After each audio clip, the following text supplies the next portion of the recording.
अजनबी लोग जो दुआ करते हैं वो दुआ ज्यादा कबूल होती है। सामने वाली दुआ में चापलूसी का दखल होता है। सामने वाले को खुश कर दें भाई अल्लाह आपको अच्छा रखे, आपके बाल बच्चों को अच्छा रखे, तो इसमें चापलूसी है। उस दुआ दिल से नहीं निकलती। वो दुआ दिल से निकलती है जो गैर मौजूदगी में की जाती है। रहने वाला मेरा दोस्त सऊदी अरब में, मेरा उनसे कोई खूनी रिश्ता नहीं है और कुछ पैसा मांगना भी नहीं है, उससे कर्ज भी नहीं लेना, लेकिन उनकी मुस्कुराहट, उनका अखलाक। एक दिन रास्ते से जा रहा था, मैं पैदल जा रहा था, उसने कहा कि मेरी गाड़ी खाली है, आप बैठ जाएं। उसने गाड़ी रोक कर मुझको सलाम किया कि मैं उनके समाज का आदमी था। कहा गाड़ी खाली है, कहाँ तक जाना है, आप बैठ जाएं। बैठा लिया। ए अल्लाह तो उसे माफ फरमा दे। सुना है कि वो मर गया है, बख्शिश फरमा दे। यानी जिंदगी की जो छोटी छोटी अदाएं होती हैं वो आदमी के दिल को जीतने के लिए काफी हो जाती है। आज इन्हीं छोटी छोटी बातों पे तवज्जो नहीं दी जाती है, जिसकी वजह से समाज में आग लगी हुई, दूरियां बढ़ रही हैं, वालिदैन और औलाद में दूरियां बढ़ गई, पड़ोसी पड़ोसी में दूरियां बढ़ गई, मोहल्ला मोहल्ला आपस में टकरा रहा है, मुल्क मुल्क आपस में लड़ रहा है। नहीं देखा आपने, यूक्रेन और रूस दोनों एक ही थे, 50 60 70 साल से एक थे, लेकिन अभी दोनों अलग हो गए। एक घर से दो घर हो गए, दोनों आपस में भाई थे, लेकिन आज रूस ने कसम खा लिया है कि उसे हमें आखिरी हद तक खदेड़ के छोड़ना है। यूक्रेन ने भी कसम खा लिया है कि तुम बड़े हो तो क्या हुआ, तुम मुझे सताओगे, मैं तुझे भी चैन से नहीं रहने दूंगा। आज कई महीने गुजर गए, आग लगी हुई, लाखों लोग जंग में मारे चले गए। रिजल्ट क्या निकलेगा? कुछ नहीं। आखिर में सुलह कर के टेबल पर बैठना होगा दोनों को, और दोनों एक दूसरे के खिलाफ जंग न करने की नो वार कॉम्पैक्ट करना पड़ेगा।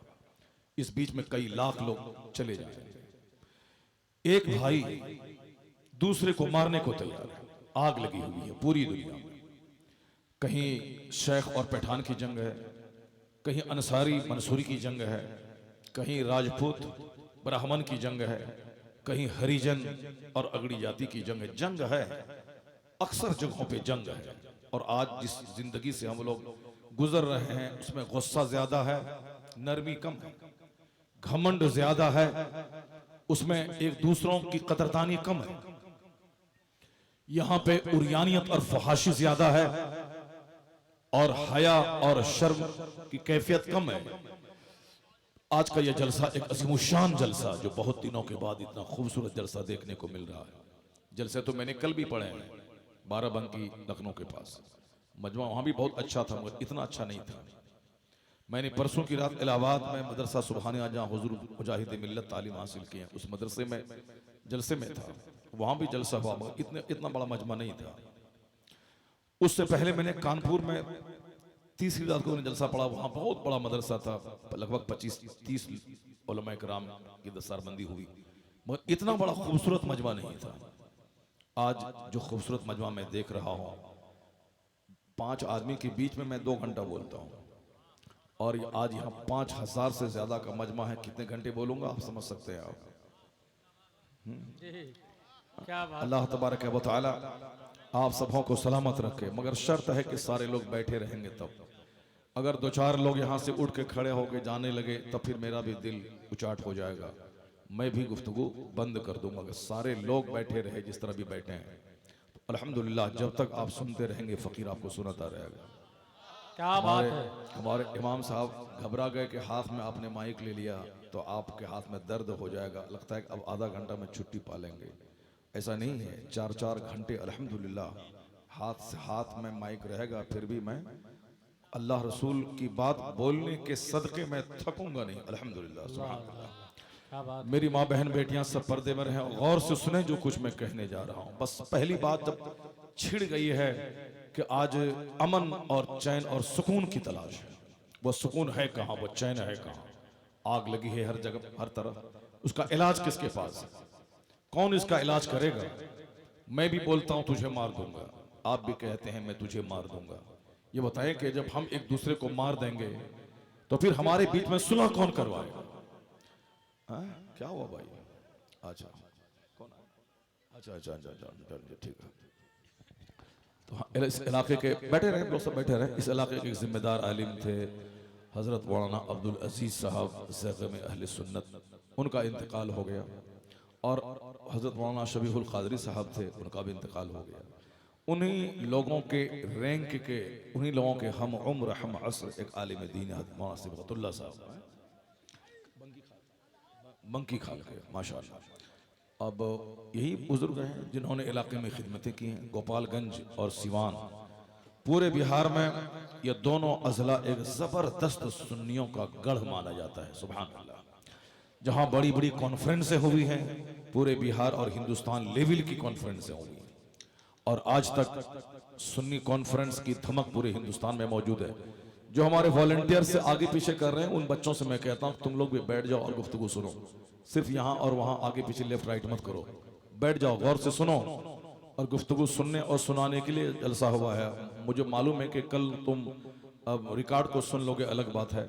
रिकॉर्ड से ज़्यादा उस वक़्त सुनने में मज़ा मिलता है जब आदमी सुनने वाले को अपनी आंखों से देखता है। इसलिए मैं सारे वॉलंटियर्स कहूँगा कि बस थोड़ी देर आप बैठ जाओ, 1-2 घंटे बैठ जाओ, आप आराम से, आप अपने पाँव को चैन और सुकून दो और इस फ़कीर की गुफ्तगू सुना। तशरीफ रखे, माशाअल्लाह। ये हमारे पूरे सीवान और गोपालगंज की शान में से एक शान है मौलाना सिबगतुल्लाह साहब। बहुत बड़ा इदारा, बहुत बड़ा मदरसा, लड़कों का लड़कियों का ये चलाते हैं। अल्लाह तबारक व तआला इनको सेहत व आफियत के साथ लंबी उम्र अता फरमाए, आमीन, और आमीन। बहुत दिनों तक मसल के अहले सुन्नत व जमात, मसल के आला हजरत की खिदमत की तौफीक अता फरमाए। आज पूरे गांव में ईद का मंजर है। कौन सा गांव है ये? मीर अलीपुर। आज ईद का मंजर है। मैं जैसे गांव में घुसा, वहां से लेके फार्म हाउस तक मुखिया जी के, पूरा गांव बिल्कुल ईद के दिन उतना खुश नजर नहीं आया जितना आज जलसे के दिन खुश नजर आया। क्या बात है। और जाहिर सी बात है, ईद के दिन तो गांव के लोग ही नमाज पढ़ते हैं, सेवई खाते हैं, और आज तो 50 गांव के लोग इनके गांव में इनकी खुशी में शरीक होने के लिए आ गए हैं। माशाअल्लाह। सुभान अल्लाह। अब जो लोग बोले कि जलसा कराने से क्या फ़ायदा है, अब उसकी अक्ल को दूर से ही सलाम करके छोड़ दीजिए। ज़्यादा डिबेट और बहस मत कीजिए। ये जान लें कि 50 गांव के लोग जिस गांव में जमा हो जाएं, उस गांव का ज़र्रा ज़र्रा आज मुस्कुरा रहा है। अपनी तकदीर पे नाज करें कि मेहमान आए, वरना इस साइंटिफिक एज में कहाँ मेहमान, कहाँ दस्तरखान, कहाँ लोग मिलते हैं। हर आदमी तन्हा तन्हा रह रहा है। सोशल डिस्टेंसिंग कोरोना ने भी बढ़ा दिया और हमारी मसरूफियात ने भी बढ़ा दिया। रिश्तेदारों से मिलने के लिए हमारे पास वक्त नहीं है, मगर यही एक जलसा प्लेटफॉर्म है जिसने सारे रिश्तेदारों को खींचकर आपसे मुलाकात करवा दिया।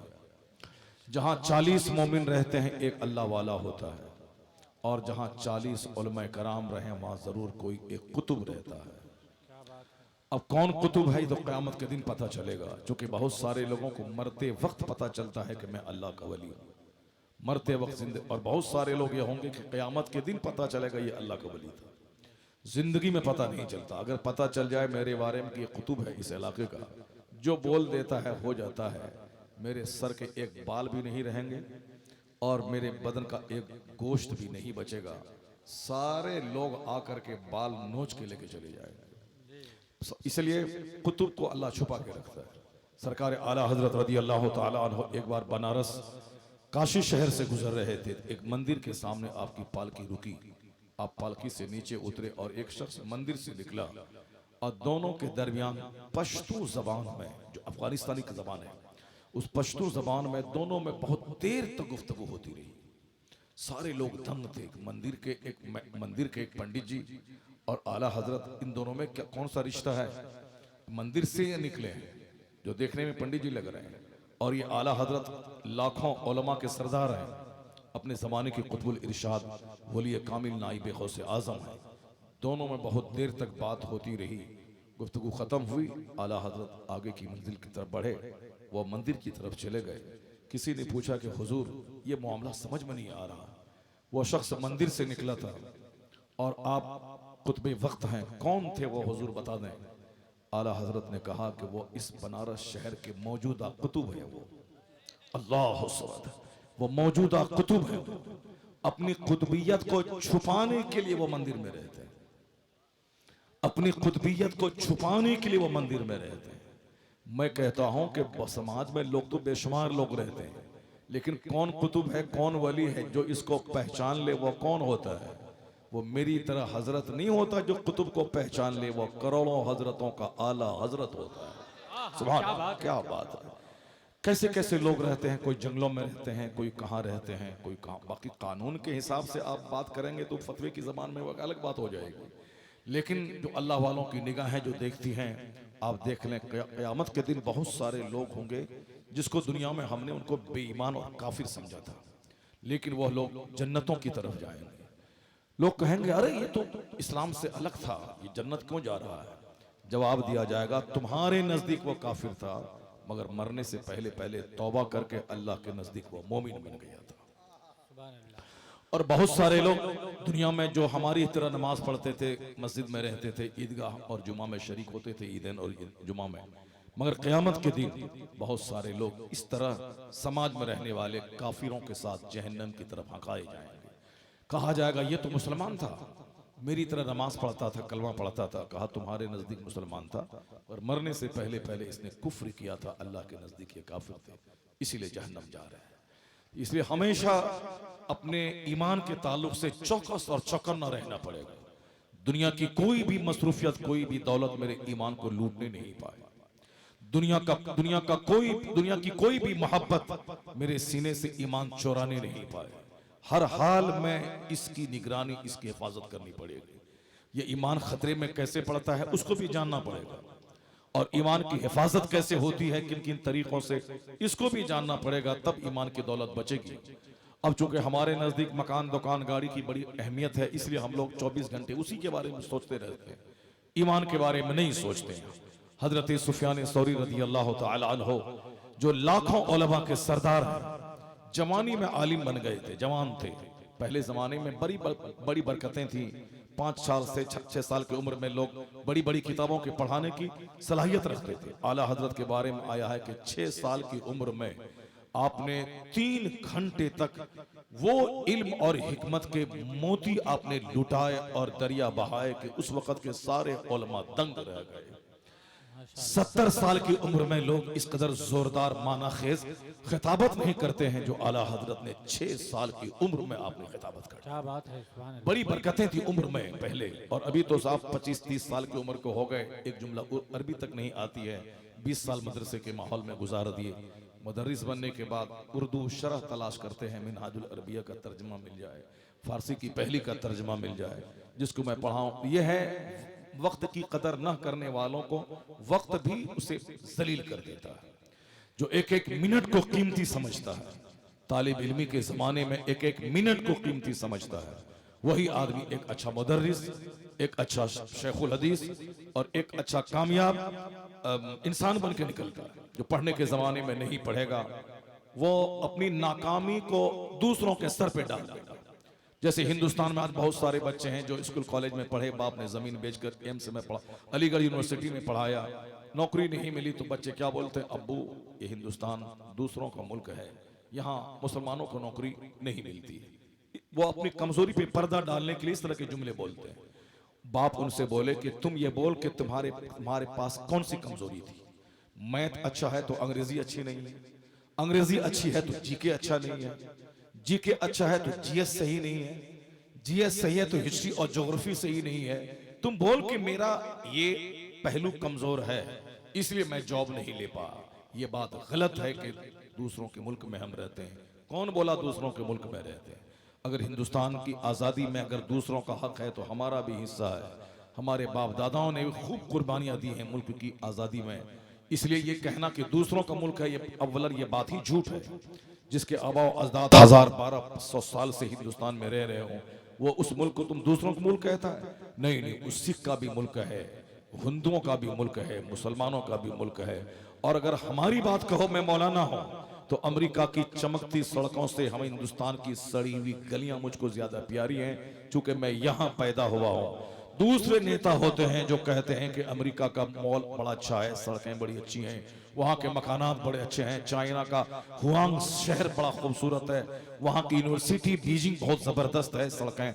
मगर मैं कहता हूँ वहाँ से लौटने के बाद चाइना से अच्छा हिंदुस्तान हमारा, जापान से अच्छा हिंदुस्तान हमारा, अमेरिका से अच्छा हिंदुस्तान हमारा, ब्रिटेन से अच्छा हिंदुस्तान हमारा, फ्रांस से अच्छा हिंदुस्तान हमारा, पाकिस्तान से अच्छा हिंदुस्तान हमारा, बांग्लादेश से अच्छा हिंदुस्तान हमारा, यानी सारे जहां से अच्छा हिंदुस्तान हमारा। हम बुलबुलें हैं इसकी ये गुलसिता हमारा। ये मैं बोलता हूँ, ये हमारे उलमा बोलते हैं, ये हमारे मदरसे के पढ़े लिखे बच्चे बोलते हैं। अगर कोई बोलता है कि आप देश के प्रति वफादार नहीं है, वो झूठ बोलता है। झूठ कोई भी बोल सकता है। कोई नेक आदमी है, मैं बोलूंगा आपने शराब पिया है, झूठ कोई भी बोल सकता है। वो झूठ बोलते हैं अगर कहते हैं कि आप वफादार नहीं है। ये जो जुमला बोलता है मेरा कि अमेरिका से अच्छा हिंदुस्तान हमारा, पाकिस्तान से अच्छा हिंदुस्तान हमारा, क्यों? अमेरिका और पाकिस्तान में कोई गरीब नवाज नहीं है, हिंदुस्तान में सरकार गरीब नवाज का रोजे पर। इसलिए हिंदुस्तान हमारा एक लाजवाब मुल्क है, खूबसूरत मुल्क है। अब तुमने कैसे कह दिया कि दूसरों का मुल्क है नौकरी नहीं मिलती है? नौकरी मिलती है। नहीं देखा तुमने इसी दौर में, इसी पीरियड में, मोदी जी के पीरियड में पिछले साल 40 बच्चे जिन्होंने आईएएस निकाला वो सब बच्चे डीएम बने। नहीं देखा तुमने इसी तुम्हारे बिहार में अलजामतुल अशरफिया का प्रोडक्ट मौलाना शाहिद मिसबाही, उन्होंने आईएएस निकाला, वो आज बिहार के समस्तीपुर में कमिश्नर के ओहदे पे फाइज है। वो क्या बात है। नहीं देखा तुमने इसी हिंदुस्तान में कश्मीर का शाह फैसल पूरे यूपीएससी में टॉप रिजल्ट निकाला उसने, यानी टॉप, जो कभी आज से लगभग 30 साल पहले इसी गोपालगंज सिवान का एक पूत था जो आज हमारे नजदीक भले ही अकीदे के एतबार से बहक गया हो, लेकिन उनके आबा अजदाद बड़े अच्छे थे। आमिर सुबहानी नाम का एक शख्स, वो इसी धरती का था जिसने पूरे हिंदुस्तान में आईएएस में टॉप किया था। अभी अकीदे के एतबार से इख्तलाफ हो सकता है, बाकी उन्होंने इसी धरती से निकलकर पढ़ने लिखने के बाद उन्होंने आईएएस निकाला और हर साल 30 से 40 बच्चे आईएएस बनते हैं। मुकाबला सख्त है, मेहनत बढ़ा दे। 10 घंटे पढ़ने से काम नहीं चलेगा, 12 घंटे पढ़। 12 घंटे पढ़ने से काम नहीं चलेगा, 14 घंटे पढ़। 14 घंटे पढ़ने से काम नहीं चलेगा, 18 घंटे पढ़।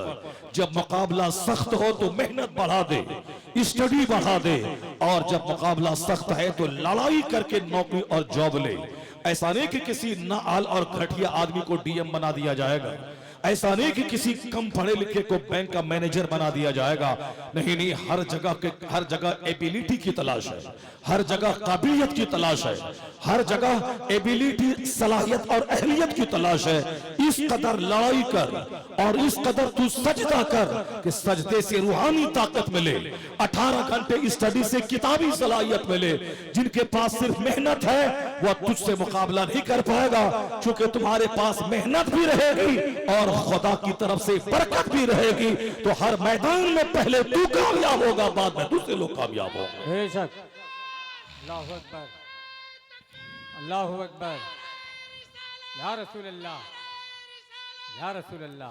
सिर्फ आंख बंद के जीने से काम नहीं चलेगा। दुनिया के जो ज़ाब्ते हैं, दुनिया के जो उसूल हैं, दुनिया में कामयाब होने के जो फार्मूलाज हैं, उस फार्मूलाज को अपनाना होगा।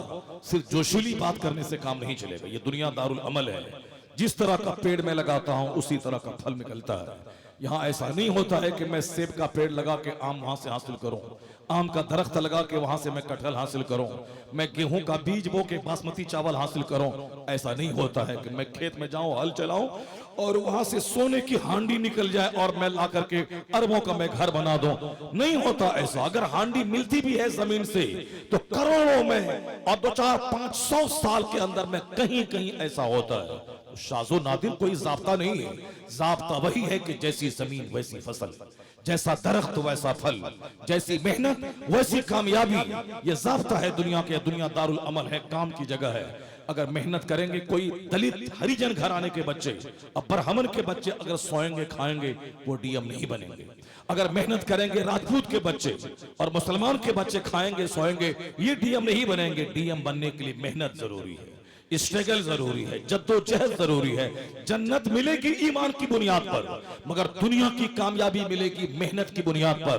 इसलिए हाँ, मेहनत बढ़ा दे, स्ट्रगल बढ़ा दे, जद्दोजहद बढ़ा दे, मेहनत बढ़ा दे। और गरीब नवाज के आस्थाने पर भी कभी कभी चला जा। बाबा 8 घंटे 18 घंटे में पढ़ता हूं, मेरे जिम्मे ही मेहनत थी, मैंने मेहनत किया।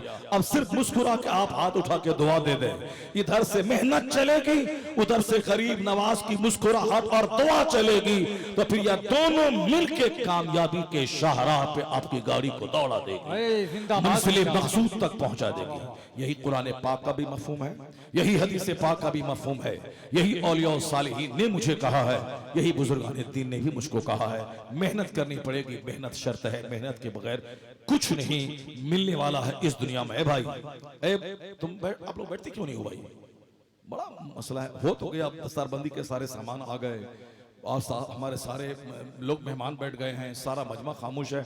आप लोग बैठ के ना, आप लोग भी गौर से सुने मेरी बात। मेरी माँ बहन बेटियां इस कदर कसीर तादाद में हैं, पहली बार मैंने देखा कि इतनी तादाद हो और खामोशी छाई हुई हो। सुभान अल्लाह। ये तो हमने अपने आलिमों से सुना था कि एक तरफ साहब कोई बोले कि आसमान से नीचे हीरा उतर रहा है, तो तुम इसको तो मान लेना, मगर कोई बोले कि 3 खातून एक जगह बैठी हैं, वह तीनों चुपचाप थी, इसको मत मानना, इसको मत मानना। ये हमारे बुजुर्गों ने एक कॉमेडी के तौर पर उन्होंने इस तरह की बातें कही हैं कि वो खामोश रहती नहीं, सब वो सब बोलती हैं, कोई किसी की नहीं सुनती है। और ये बात बिल्कुल मैंने अपने तजर्बे में देखा। अम्मी से मिलने के लिए पड़ोस की औरतें आती हैं, वह सब अपनी कहानी सुन रही, ये गम है, ये मुसीबत है, ये टेंशन है, आप दुआ कर दें। और अम्मी अपनी बात कहती हैं, वो सब अपनी बात कर रही, कोई किसी की बात नहीं सुनती है, ये कोई किसी की बात नहीं सुनती है। ये एक डिमेरिट है, कमजोरी है खवातीन में कि कोई किसी की बात नहीं सुनती, अपनी ही बात करती चली जाती। मगर आज मैं खुश हूं कि आज मीर मोहम्मदपुर में, मीर अलीपुर में माशाल्लाह हमारी बहनें बैठी हैं, खामोश हैं, कोई किसी से बात नहीं कर रही है। वो जो मौलाना बोला था कि 3 औरतें बैठी हैं, अगर चुप रहें तो ये बात सच नहीं हो सकती है। मैं उसे बताऊंगा कि ये बात वहां के लिए गलत थी, मगर मीर अलीपुर के लिए बात सच साबित हो गई। क्या बात है, माशाअल्लाह। अल्लाह तबारक व तआला मेरी माँ बहन बेटियों को इसी तरह खामोश रहकर गुफ्तगू सुनने की तौफीक अता फरमाए। बात हमारी चल रही थी, अब मैं एक दूसरी जो जरूरी बात मैं कहने जा रहा हूँ। हर जगह जो एक आग लगी है, पहले इसको मैं पूरा कर लूं, फिर उसके बाद मैं अगले टॉपिक की तरफ मैं बढ़ता हूं। जो बात छिड़ गई है, हम आज बैठे हैं यहाँ सुकून की तलाश में। बहुत बात हो गई खाने कमाने की, आज बात हो दिल के सुकून, दिल को सुकून कैसे मिले उसकी बात होनी चाहिए। मेरे घर में अमन कैसे हो उसकी बात होनी चाहिए। मेरे गांव के इख्तलाफ की आग कैसे बुझे उसकी बात होनी चाहिए। मेरे पास है 50 करोड़ का बंगला, सुकून नहीं है। मेरे पास है 1000 बीघा जमीन, सुकून नहीं है। मौलाना साहब कोई ऐसी थ्योरी बता दे कि सुकून मिल जाए। बताओ, तुम मजहब की बात करो, कुरान की बात करो, है कुरान में कोई ऐसा नुस्खा कि 1000 बीघा जमीन मेरे पास है मगर सुकून नहीं है? हर तरफ गोरा चेहरा काला नजर आ रहा है। गरीब छोटी सी झोपड़ी में खुश है, लेकिन जो 1 एकड़ जमीन में बंगला बनाया हुआ है उसका चेहरा उतरा हुआ है, हमेशा टेंशन में रहता है। चूंकि उसकी प्रॉपर्टी अभी 5 करोड़ की है, वो घट के अगर 4 करोड़ प्रॉपर्टी हो गई तो वो जहर खा के मर जाएगा। नहीं देखा आपने, हिंदुस्तान का सबसे बड़ा मालदार मुकेश अंबानी था, लेकिन जैसे ही सुना कि अडानी आगे बढ़ गए, अंबानी पीछे आ गए, अंबानी का चेहरा छोटा सा हो गया। आप लोग ज्यादा देखते हैं, हम लोग कम देखते हैं, कभी कभी देखते हैं, मगर हर कहानी से वहां से नसीहत के मोती निकालते हैं, अपने लिए कुछ खुराक हासिल करते हैं कि जब इतनी दौलत के बावजूद उनका चेहरा सूखता है तो फिर हम दौलत के लिए क्यों लालायित, क्यों बेचैन हो जाएं? इसका मतलब है कि दौलत चेहरे को मुस्कुराहट नहीं दे सकती है। अगर मुस्कुराहट देती तो सबसे ज्यादा मुस्कुराने वाला अंबानी होता, जो हिंदुस्तान की 150 करोड़ की आबादी में सबसे बड़ा मालदार था। लेकिन जैसे ही अडानी आगे गए, उनका चेहरा सूख गया। और अभी आपने देखा होगा 2 महीना पहले अडानी का नाम 1 नंबर पे आया, लेकिन 2 महीने के अंदर अंदर जैसे ही अडानी 25वें पायदान पे चले गए पूरी दुनिया में, उसके बाद उसका चेहरा छोटा सा हो गया। इतनी दौलत है कि मुझ जैसे लाखों आदमी की जमीन जायदाद पैसे सब एक पल्ले में रखे जाएं और अडानी के पास इतने पैसे हैं कि उसको रखे जाएं तो उसके पैसे का वजन भारी होगा। इतनी दौलत के बावजूद चेहरा छोटा हो गया, क्योंकि जो जितना बड़ा होता है उसकी ख्वाहिशात उतनी बड़ी होती हैं। वो इंडिया का बड़ा था, सोचता था मैं पूरी दुनिया का अव्वल नंबर का रिचेस्ट मैन बन जाऊं। यही तमन्ना रहती, यही तमन्ना चेहरे को सुखा देती है, यही तमन्ना अंदर में हवस की आग डाल देती है। आज दुकान में बैठकर 10 करोड़ रुपए की बिक्री हुई और कल उसे सदमा सताता है कि अगर 10 करोड़ से घट के 5 करोड़ अगर बिक्री हो गई मैं तो जहर खा के मर जाऊंगा। मैं तो आज 5 करोड़ तक की मैं कार पे चल रहा हूं, अगर कल बिजनेस मेरा कमजोर हुआ और 5 करोड़ से आकर के मैं 25 लाख की फॉर्च्यूनर पे चलने लगा तो मैं समाज में गरीब हो जाऊंगा। आज मेरे पास फॉर्च्यूनर है, अगर मैंने कल इसको बेच करके स्विफ्ट खरीद लिया मैं तो समाज में मुंह दिखाने के काबिल नहीं रहूंगा। यही सब सोच सोच के लोग खुदकुशी कर रहे हैं, लोग जहर खा के मर रहे हैं। और एक तबका हमारा है जो नमाज रोजा हज जो ज़कात सब छोड़कर उसी कीचड़ को चाट रहा है, जिसके पास खरबों की दौलत है फिर भी चेहरा सूखा है। और यह 2 लाख रुपए कमा करके क्या हासिल करना चाहता है, जिसके पास एक शहर में 50 मकान है फिर भी उनके आंख में आंसू के कतरे हैं, अंदर में हवस की आग है। ये 5 कमरे का मकान बना के क्या हासिल करना चाहता है। इसलिए मैं अपने नौजवानों से कहता हूं कि सुकून की तलाश में आंखें खोल के दुनिया को देख। तुम्हारी सोच इतनी छोटी है, बस 2-4 कट्ठा जमीन हो जाए, बस एक शहर में छोटा सा घर हो जाए, बस थोड़ी सी छोटा सा एक बाग हो जाए, एक मार्केटिंग कॉम्प्लेक्स हो जाए, बस आराम से खाएंगे कमाएंगे, किराया ही इतना आ जाएगा कि कोई टेंशन नहीं रहेगा। मालूम है किराया अगर 10 लाख आ जाए, एक कांटा पांव में चुभता है और कैंसर की शक्ल जब वो इन्फेक्शन लेता है तो ऑपरेशन में डॉक्टर 25 लाख का डिमांड करते हैं, वरना तेरा पांव पूरा सड़ जाएगा और तू 2-4 महीने के अंदर में मौत के मुंह में चला जाएगा। 10 लाख की बात करते हैं, एक आदमी 10-10 करोड़ रुपए एक झटके में खर्च हो जाते हैं। पैसों की कोई इंतहा नहीं है, न कार की कोई हद है, न मकान की कोई हद है। अपने से ऊपर वालों को देखें किस कदर बेचैनी की आग में वो लोग जल रहे हैं। मैं अपने बच्चों से पूछता हूं कि तुमने किसी मौलाना को देखा जो चारों तरफ से बाल मूंड कर बीच में औरतों की चूटी की तरह बाल रखा हो उलझा के, जिस तरह का बाल तुम रख रहे हो, क्या किसी तेरी मस्जिद के इमाम साहब ने रखा? जवाब है नहीं। क्या मैंने रखा? जवाब है नहीं। क्या तुम्हारे पीर साहब ने रखा? जवाब है नहीं। क्या तुमने कभी बुजुर्गों की किताबों में पढ़ा? जवाब है नहीं। फिर तुमने किसको देखकर तुमने इस तरह के बाल रखे?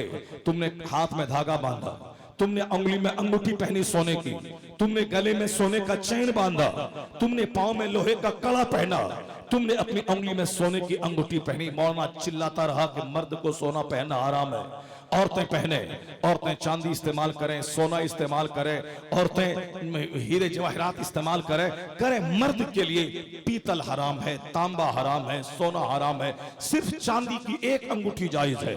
अगरचे हिकमतें बेशुमार हैं कि सोना क्यों हराम है। सोना चूंकि जन्नत में मर्दों को पहनाया जाएगा जो साहिब ईमान दुनिया से जाएंगे, वहां का कंगन, इसीलिए उनसे कहा गया है कि दुनिया में सोना मत पहन, यहाँ पहने, यहाँ सबर कर, जब मरने के बाद जन्नत जाएगा तो सोने के कंगन तुझको पहनाए क्या बात है। इसलिए उस जन्नत के इंतजार में तू कंगन मत पहन और तू यहाँ कंगन मत पहन। ये दुनिया मेहनत की जगह है, स्ट्रगल और जद्दोजहद की जगह है। कंगन पहन के, चूड़ी पहन के तू कैसे इस जमीन पे पायलट बनेगा, कैसे ट्रेन दौड़ाएगा, कैसे समंदर में 4 महीने गोता लगा के इल्म और हिकमत के मोती निकालेगा, कैसे तू फजाओं में 6-6 महीने तक मुअल्लक रहेगा। चूड़ी पहनेगा तो फिर क्या समाज का होगा? चूड़ी औरतें पहने, वो घर में रहे, घर को जन्नत बनाए, बाल बच्चे की परवरिश और पर्दाश्त करे, वो अपने घर को जन्नत जैसा मंजर और माहौल दे दे। वो होता है उनका चेहरा कमजोर, उनका जिगर कमजोर, उनका चमड़ा कमजोर, उनकी तबीयत कमजोर, वो कमजोर है, वो घर में रहे। तुम ताकतवर है, तेरा चमड़ा मोटा है, तेरा जिगर मोटा है, तेरा स्टेमिना उससे ज्यादा है, इसलिए तू चूड़ी मत पहन। जन्नत में पहनना, जहां जन्नत में काम नहीं है, सिर्फ आराम है। जन्नत में हज भी नहीं है, जन्नत में ज़कात भी नहीं है, जन्नत में रोजा भी नहीं है, जन्नत में नमाज भी नहीं है, वहां सिर्फ आराम है। पाकीज़ा शराब पी ले, शराबन तहूरा तेरे लिए, लबनन खालिस प्योर दूध तेरे लिए, शहद की नहरें हैं शहद का, दूध पी, शराब पाकीज़ा पी। 70 हूरें तुम्हारी निकाह में, जो थूके तो 7 समंदर का नमकीन पानी मीठा हो जाए, ऐसे ही हुस्न की मलका तुम्हारी निकाह में। वहां 30 30 मर्दों के बराबर ताकत तुझको दी जाएगी। सिर्फ आराम से चैन के बाग में रहना है और फिर वहां ऐश करना है। वहां कोई मेहनत नहीं है, ये दुनिया है मेहनत की जगह। ये 70 साल तुम्हारे नजदीक 70 मिनट है। इस 70 साल को कमा मत। रात कीमती है, दिन कीमती है, सुबह कीमती है, शाम कीमती है। यहाँ चाय की दुकान पे 1 घंटा बकवास करने की दुनिया नहीं है।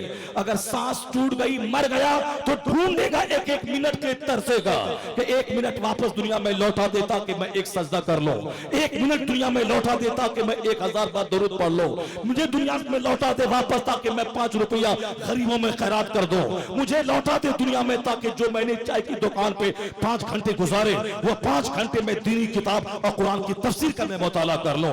1 मिनट के लिए तरसेगा वहां। नहीं फरिश्ता मोहलत देगा, कहा कुछ नहीं, एक लंबी मोहलत तुझको मिल गई। 60 साल, 70 साल, 80 साल, 90 साल की मोहलत मिली, तुमने कुछ नहीं किया। अब तुम्हें 1 मिनट की मोहलत दूंगा तो क्या करेगा? मोहलत नहीं मिलेगी। नहीं युअख्खिरुल्लाहु नफ्सन इज़ा जाअ अजलुहा, जब मौत आएगी एक लम्हा के लिए उसको मुअख्खर नहीं किया जाएगा। तो अभी जो वक्त है, एक एक लम्हा कीमती है, एक एक मिनट कीमती है। इसको बेकार की बातों में, बेकार के कामों में मत लगा। 1 मिनट सजदा कर, इसका इनाम 70 हूरों की सूरत में मरने के बाद जन्नत में मिल जाएगा। सुभान अल्लाह, सुभान अल्लाह। जन्नत नारे तकबीर, जवाब दे सब लोग। नारे तकबीर, नारे रिसालत, मसलके आला हजरत अल्लामा मुफ्ती शहरयार साहब किबला। ये जन्नत ऐश की जगह है, दुनिया नहीं। दुनिया में ऐश नहीं है, दुनिया में आराम नहीं है। अगर आप बोलेंगे नहीं साहब ये सब कहने की बातें हैं, मैं तो बहुत दिन तक रहूंगा, मैं सब कुछ दुनिया में हासिल करके रहूंगा, मैं कहूंगा मौत सारी लज्जतों का खात्मा कर देती है। हिंदुस्तान के पहले प्रधानमंत्री जवाहरलाल नेहरू जी थे, आज वो नहीं है, दोबारा आ भी नहीं सकते हैं। दूसरे प्रधानमंत्री मोरारजी गुलजारी लाल नंदा थे, वो आज नहीं है, फिर दोबारा कयामत तक कभी आ नहीं सकते। मोरारजी देसाई थे, वो आज नहीं है, फिर दोबारा आ नहीं सकते। उसके बाद इंदिरा गांधी बनी, वो चली गई, वो दोबारा दुनिया में आ नहीं सकती। चाहे हाथ उनका पोता हाथ 1000 ऊपर नीचे नचाए कि मेरी दादी आजा, नहीं होगा ऐसा। चला गया, चला गया, जो चली गई चली गई। उसके बाद जो लोग आए वह लोग भी चले गए। राजीव गांधी चले गए, पी नरसिम्हा राव चले गए, अटल बिहारी वाजपेयी चले गए, बहुत पूरे भारत में राज किया। अब दोबारा 1 मिनट के लिए भी दुनिया में आ नहीं सकते। जो वक्त फिक्सेड टाइम था वो चले गए। अटल बिहारी वाजपेयी चले गए, चंद्रशेखर चले गए, सब चले गए। अभी जो बैठे प्रधानमंत्री हैं ये भी चले जाएंगे। 2-4 दिन के अंदर जाएं या 2-4 साल के बाद जाएं, मगर जाएंगे। जो भी दुनिया में आया है वह जाने के लिए ही आया है। सरकार गौसे आज़म रज़ी अल्लाह तआला अन्हु 70,000 के मजमे को खिताब करते हैं। एक शख्स आके बोलता, हुजूर आपका बेटा इंतकाल कर गया, अगर हमको कोई बोले तो मेरी बोली बंद होगी, मैं भी जहर खा के मरना चाहूंगा। जितनी शदीद मोहब्बत औलाद से जिसको होगी वो औलाद के मरने के बाद उसी तरह की मोहब्बत का मुजाहरा करेगा। मुझ जैसे कमजोर किस्म के बाप औलाद के मरने के बाद साल साल भर उसको होश नहीं आते हैं। लेकिन गौसे आजम में और हम में यही फर्क है। गौसे आजम का बेटा मर गया, आपने कहा इन्ना लिल्लाहि व इन्ना इलैहि राजिऊन, तकरीर चालू है। फिर उसके कुछ देर के बाद का हुजूर जनाजा तैयार है, बच्चे को नहला धोला के कफन पहना के तैयार कर दिया गया। हुजूर चलें जनाजे की नमाज पढ़ा दें। आप मेंबर से नीचे उतरे, अल्लाह अकबर, नमाज पढ़ा दी। उसके बाद फिर दिन की खिदमत में आप लगे हैं। किसी ने कहा सरकार आप वालिद हैं, वो बेटा था, बेटा के मरने के बाद बाप की हालत गैर हो जाती है और आपके पर कोई असर नहीं हुआ, बच्चा मर गया, तकरीर चालू है, जनाजे की नमाज पढ़ा दी, फिर दिन की खिदमत चालू है। कहा क्या मतलब? गौसे पाक ने कहा कि जिस दिन मेरे घर में कोई बच्चा पैदा होता है उसी दिन मैं समझ लेता हूं ये मरने के लिए ही पैदा हुआ है। अल्लाह समद, ये मरने के लिए ही पैदा हुआ है। और आज उसके मरने की खबर सुनने के बाद क्या मैं परेशान हो जाऊं? जिस दिन मेरे घर बच्चा पैदा होता उसी दिन मैंने मुर्दा समझ लिया। क्या मतलब? गौसे पाक ये कहना चाहते हैं कि बाल बच्चों की वजह से अपना ईमान बर्बाद मत करना, बाल बच्चों की वजह से अपनी नमाज को बर्बाद मत करना, बाल बच्चों के लिए 25 साल ऊंट चरा करके छोटा सा घर बना के मर मत जाना। कयामत के दिन कहेगा बेटा एक नेकी दे दे, नहीं देगा जिसकी खातिर तुमने 25 साल ऊंट चराया, तुमने 25 साल सऊदी अरब में फैक्ट्री में हिंदी मिस्कीन बन के तुमने काम किया। हिंदुस्तान का MBBS डॉक्टर भी क्यों न रहे, वह दुबई कतर और सऊदी अरब में मिस्कीन है। वो यहाँ 100 बीघा जमीन उसके पास क्यों न रहे, वहां वह हिंदी मिस्कीन है वो। ये इंसान की कमजोरी है कि गंगा के उस पार सीतामढ़ी मुजफ्फरपुर वालों को पटना वाला मिस्कीन समझता है, बैकवर्ड है। और फिर उत्तर प्रदेश वाले बिहार वाले को बैकवर्ड समझते हैं, बंबई वाले उत्तर प्रदेश वाले को भैया कह के बैकवर्ड समझते हैं, अमेरिका वाले हिंदुस्तान और एशिया वालों को बैकवर्ड समझते हैं। ये इंसान की कमजोर सोच और इसकी नीति है कि अपने को दूसरों से बड़ा समझना और दूसरों को अपने से नीचा समझना। ये इंसान की कमजोरी है। नीचा ऊंचा कौन है वह तो साहब उसको मालूम नहीं है, मगर अपने हिसाब से उसको कमजोर समझते हैं। इसीलिए जंग जारी है, जबान के नाम पर, रंग के नाम पर, नस्ल के नाम पे, हर जगहों पे जंग जारी रहती है। अब जरा गौर से सुनिए कि आप मजहब इस्लाम के पास एक दवा की तलाश है, इसके पास जाके मुझे एक दर्द का हल तलाश करना है। तब अब सारी दुनिया मसाइल से जूझ रही है, सारी दुनिया आग में जल रही है, किसके पास इस मसले का हल है? मैं अगर बोलूं मेरे पास हल, बोलेंगे ये मौलाना है, इस्लाम की बात कर रहा है, मौलाना इस्लाम की तारीफ कर रहा है। अगर हमारे पीर बोले तो लोग कहेंगे इस्लाम की तारीफ कर रहा है। मगर मैं यहां से 7 समंदर पार चलता हूं, उसके पास मैं जाता हूं जिसका नाम डॉक्टर जॉर्ज बर्नार्ड शॉ है। वह हिंदुस्तान का नहीं, वह ब्रिटेन का है। उसकी किताबें हिंदुस्तान की यूनिवर्सिटीज में चलती है। जरा गौर से सुनिएगा, वह लोग जो इस्लाम के पैगंबर के खिलाफ बोलते हैं, उनसे भी मैं कहता